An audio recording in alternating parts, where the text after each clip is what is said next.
प्यारे विद्यार्थियों, आज की कक्षा में सभी का स्वागत है। आज की कक्षा में हम संज्ञा पदों को और सर्वनाम पदों को बताने जा रहे हैं। यहाँ दिखलाई पड़ रहा है,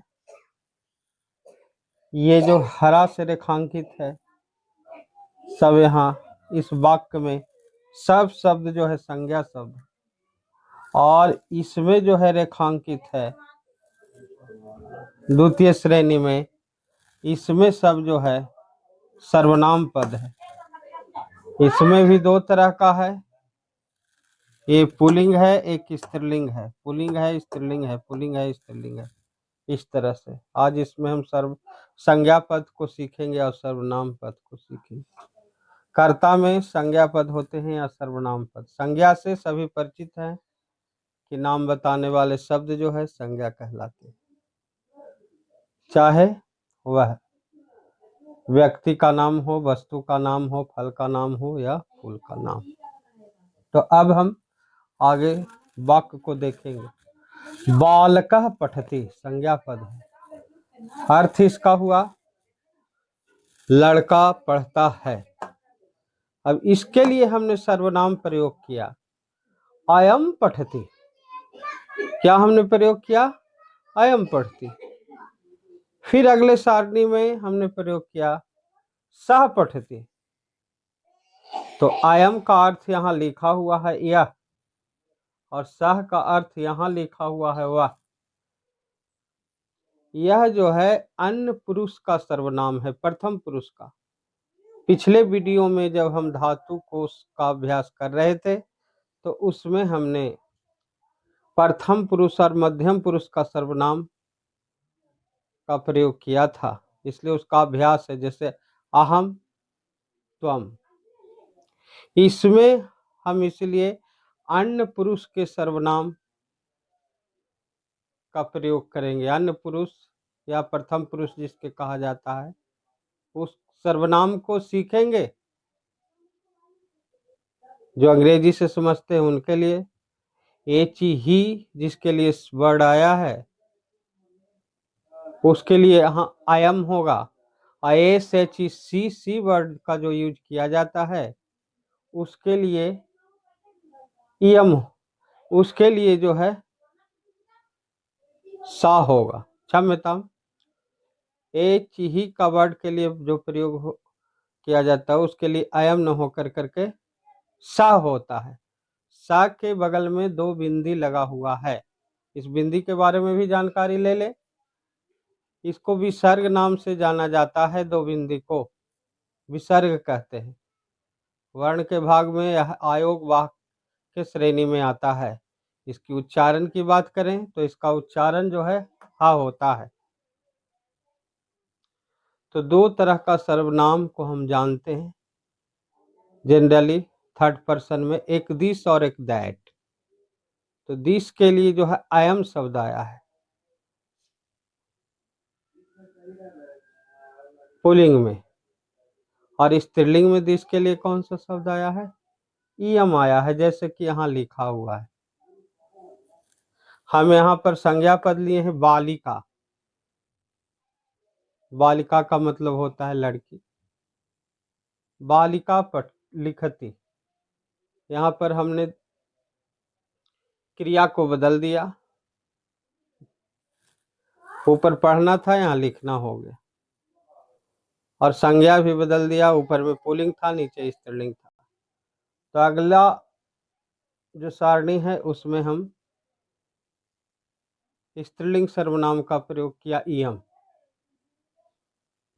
और इयम लिखती। अर्थ हुआ यह लिखती है या यह लिख रही है। फिर दूसरा सर्वनाम वह, सा लिखती, वह लिखती है या लिख रही है। तो यहां तक आप लोग समझ गए कि सह वह पुल्लिंग के लिए है और अयम यह पुल्लिंग के लिए है। इयम का अर्थ यह स्त्रीलिंग के लिए है और सा का अर्थ वह स्त्रीलिंग के लिए। अब हम और संज्ञा पद लेते हैं। यहाँ हमने बालिका लिया था और बालिका, ये दोनों क्या है, जातिवाचक संज्ञा के अंतर्गत आता है, शब्द है इसके अंतर्गत। तो इसके अंतर्गत जो है और शब्द रूप जो चलते हैं, हम किसी के नाम को रख सकते हैं जो अन्य पुरुष और एक वचन के तहत आएगा। यहाँ पर बालक जो है करता एक पुरुष और अन्य पुरुष, प्रथम पुरुष और प्रथम विभक्ति एक वचन का है। इसीलिए यहाँ क्रिया पठती हम बार बार अभ्यास किए हैं कि इसमें एक वचन है और यह जो है लट लकार में है और अन्य पुरुष में है, प्रथम पुरुष में। तो चूंकि कर्ता हमारा जो है अन्य पुरुष का है, प्रथम पुरुष का है, इसलिए उपयुक्त क्रिया भी होगी एक वचन का और अन्य पुरुष का, अन्यथा वाक्य गलत हो जाएंगे, यह ध्यान रखें। तो बालकः पठति, बालका के साथ पठती ही लगेगा, न कि पठामी। यहाँ तक समझ में आया होगा। तो बालिका लिखती, यहाँ पर जो है हम पुनः स्त्रीलिंग संज्ञा पद को ले लिया। आकारांत, आकारांत क्या, जिसके अंत में आ हो। वैसे शब्द प्रायः संस्कृत में स्त्रीलिंग होते हैं और आकारांत स्त्रीलिंग शब्दों का रूप बालिका के समान ही चलता है। इसी तरह से हमने नीचे लिया है श्याम, बालिका के चलेगा क्योंकि यह आकारांत पुल्लिंग है, और राधा बालिका की तरह चलेगा क्योंकि यह आकारांत स्त्रीलिंग होगा। फिर इनके लिए हम जो है उचित सर्वनाम का प्रयोग किया है, अयम, इयम। ऊपर हम समझे हैं अयम क्या है, इयम क्या है। अयम खादति अर्थ हो जाएगा यह खा रहा है, यह खा रहा है। इयम नृत्यति, इसका अर्थ हो जाएगा यह खाती है, यह खा रही है। उसी तरह से हमने सरल पद संज्ञा में पशु का नाम लिया है, अश्व और अजा। अश्व पुल्लिंग है, बालक के समान इसका रूप चलेगा, बगल में दो बिंदी है, आकारांत है। और अजा, अजा जो है स्त्रीलिंग है, इसके अंत में आ है, आकारांत जो है स्त्रीलिंग है। तो अश्व धावती, यह जो है प्रथम पुरुष का है, एक वचन है, इसलिए रूप भी धाव का चलेगा, धावती होगा। तो अश्व धावती सही है, यह वाक्य कर्ता क्रिया का समन्वय सही है। इसका अर्थ हो जाएगा घोड़ा दौड़ता है या घोड़ा दौड़ रहा है। फिर है अजा, अजा का अर्थ बकरी होता है, तो बकरी चरती मतलब चरना, बकरी चर रही है या बकरी चरती है, यह स्त्रीलिंग है। सर्वनाम इसके लिए अयम लगाए, जैसा कि ऊपर हमने बताया था यह के लिए, और इयम लगाए। उसी तरीके से वह के लिए पुल्लिंग अश्व में सह लगाए हैं और इसमें सा। तो सह धावती, वह दौड़ता है, वह दौड़ रहा है।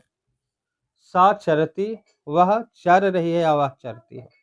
तो सारांश में हमने सीखा क्या कि सर्वनाम पद को और संज्ञा पद को, इधर किसी का नाम है, चाहे वह सामान्य नाम हो जिसे जातिवाचक संज्ञा कहते, या व्यक्तिगत नाम हो, तो वह जो है संज्ञा पद के अंतर्गत आ जाएगा, और उसके लिए जिस शब्द का प्रयोग हो जाएगा वह सर्वनाम पद के अंतर्गत आ जाएगा। जैसे घोड़ा के लिए सह का प्रयोग हमने किया, बालक के लिए सह का प्रयोग हमने किया, बालिका के लिए सा का प्रयोग हमने किया, बालिका के लिए हमने इयम का प्रयोग किया, बालका के लिए हमने अयम का प्रयोग किया, राधा के लिए हमने इयम का प्रयोग किया, राधा के लिए हमने सा का प्रयोग किया। तो ये सब जो है सर्वनाम पद हो गए। तो हमने संज्ञा पद को सीखा, सर्वनाम पद को सीखा।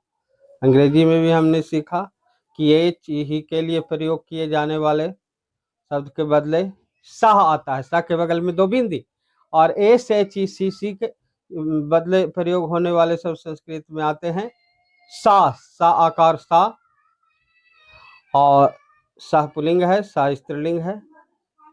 और दिस के लिए अयम भी आता है और यम आता है, पुल्लिंग के लिए अयम और स्त्रीलिंग के लिए इयम। साथ ही साथ हमने कुछ दो नए शब्दों को सीखा, जैसे अजा का अर्थ जो है बकरी होता है।